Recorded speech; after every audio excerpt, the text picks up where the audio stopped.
it's getting like a dream become true, and it's something that I adore in Hex.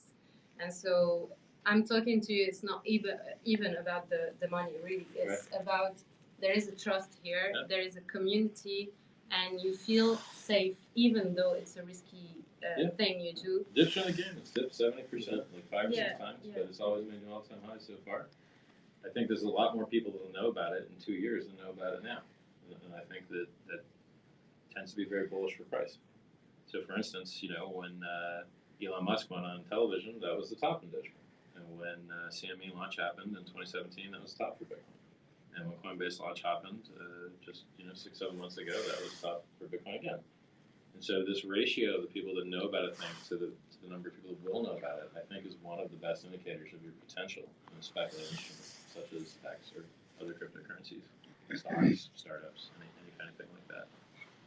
Based on your value systems that you've explained to me, caring about actually making the world a better place, helping the human beings, I think I'm the only self-help author that has a cryptocurrency. So I really produced this sci-fi books years before I even came out public as even owning Bitcoin. So like long before 2017, I'd already had that book written. And in 2017, my first videos were just trying to teach people how to drink less, give better apologies, have better relationships, and for free. I was already rich and retired, and I just wanted to make the world a better place. And so if you go back to where someone really came from, you can see kind of what their interests are and what they care about. And so for me, I don't spend almost any of the money that I have, and I just raised $27 million for charity, and that's a lot of money. And I mean, particularly, at this hotel, the rooms and the restaurants, they give a portion of the money to breast cancer research, and that's nice. I like breasts as much as the next guy. Heck, I've got a good pair myself. But you can only get 3 years by curing that. If you cure cancer, all the cancers, people only live 3 years longer, but no one knows that math. And it's the same for heart disease. Heart disease and cancer both kill 40% of people, but curing either one of them is only worth 3 years because they don't cause themselves. They're usually caused by decaying system.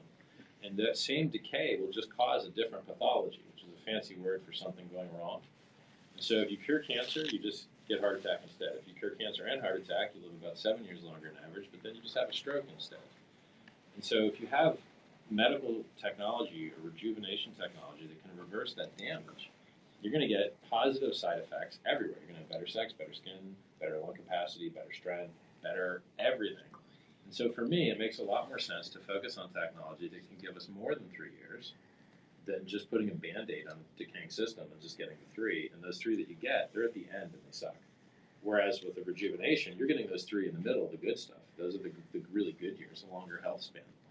So I think I chose the right organization and the right method by which to deploy that capital. And it was extremely underinvested in because, breast cancer gets the most funding of any medical research, I think, but statistically, it's not the majority of deaths. So it's a little bit overfunded, but I'd rather see that overfunded than those things, right? At least it is medicine.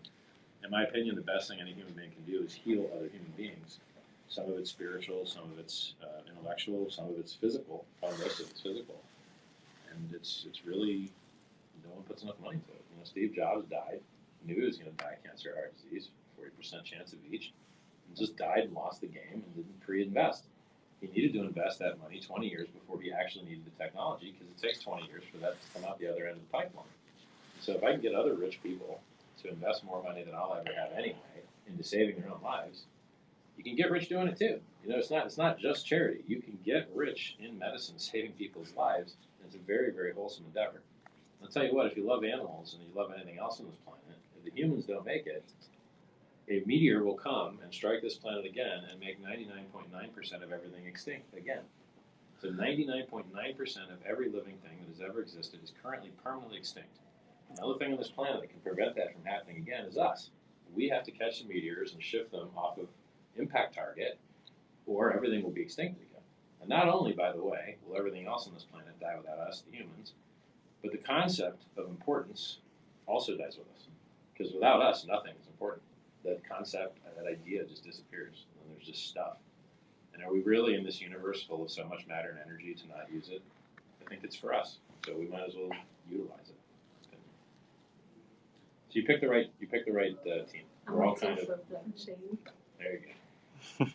This Welcome is, aboard. I kept a little for this. I'm just waiting for it. All right. Like, You waiting for Pulse Chain? yeah, I'm waiting Okay. for it. You're not alone. I'm also waiting. I don't This think you're time alone. already. Yeah, I'm waiting for Pulse Chain. I think it's going to be really exciting. Yeah, now it's the test.